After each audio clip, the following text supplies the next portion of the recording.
Hey, welcome friends. I'm Abha Agrawal from India and I'm very happy to see your commitment to join this course. Here we will talk about what is learning disorder. Learning disorder in children. Do you see some children are having the difficulty in their studies? And children learn things in various ways. When we talk about their study, then some children face difficulty in learning their long lessons, spellings, and formula, etc.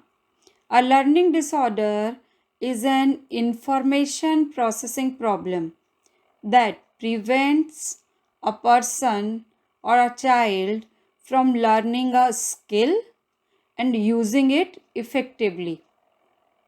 It is considered as neurodevelopmental problem. Learning disorders generally affect people of average or above average intelligence. The most common learning disabilities we see in classroom, we can say that is dyslexia. Dyslexia, it's a most known learning disability. And here, in this kind of learning disorder, the difficulty reading due to problems identifying speech sounds and learning how they relate to letters and words, that is decoding of the word sound. And it is also called as reading disability. And dyslexia affects areas of the brain that process language. I will tell about dyslexia in detail in other videos, so keep watching that. Here I am talking about the next one, the dyscalculia, which is also considered as a type of learning disability. Here, dyscalculia is a math learning disability that impairs an individual's ability to learn number related concepts. These children are not able to perform accurate math calculations and basic maths skill. Dyscalculia is sometimes called number dyslexia or math dyslexia. These children face difficulty counting backward numbers also, and they are slow in performing calculations and weak in mental arithmetic skills. These children has a poor sense of numbers and estimation, and they face difficulty in understanding place value and having a anxiety also about the high level of mathematics.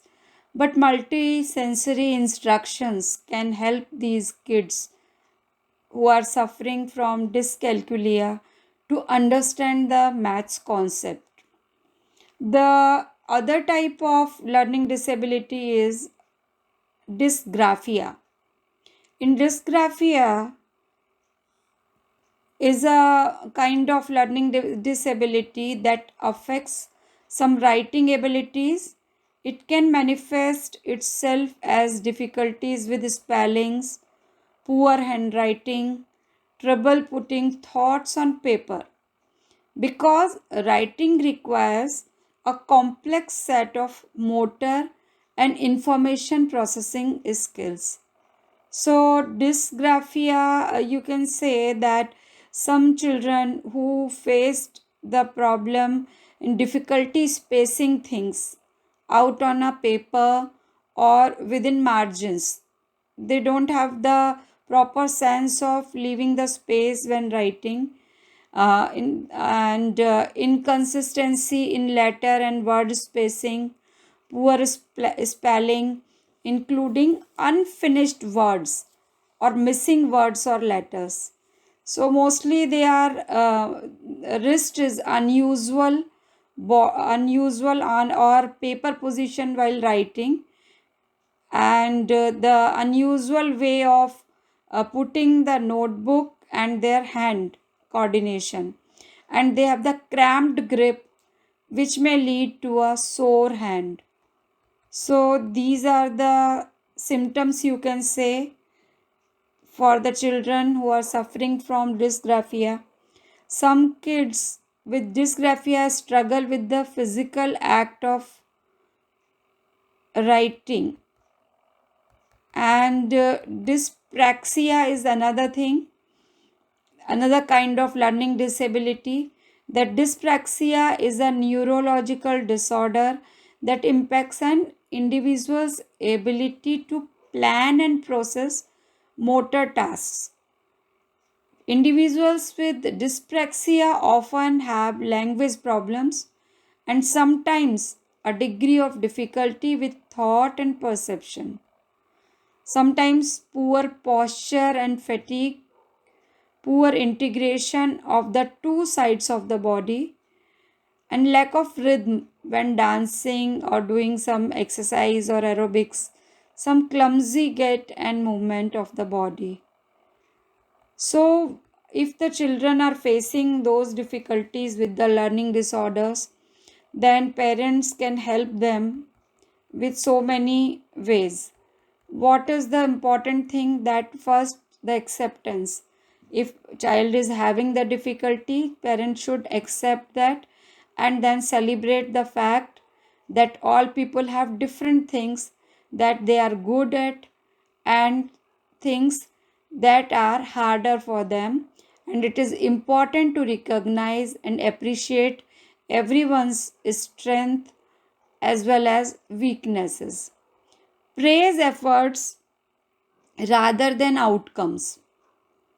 And it is important to recognize when a child is trying his or her best rather than focusing on the right or wrong. So, friends, in that way, children's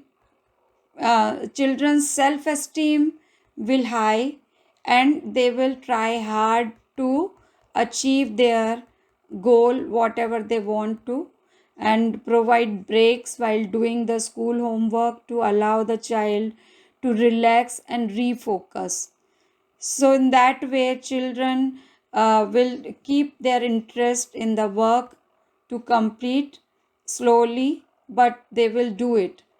So thank you friends. Rest of the things I will discuss in other video. So keep watching my video. Thank you so much.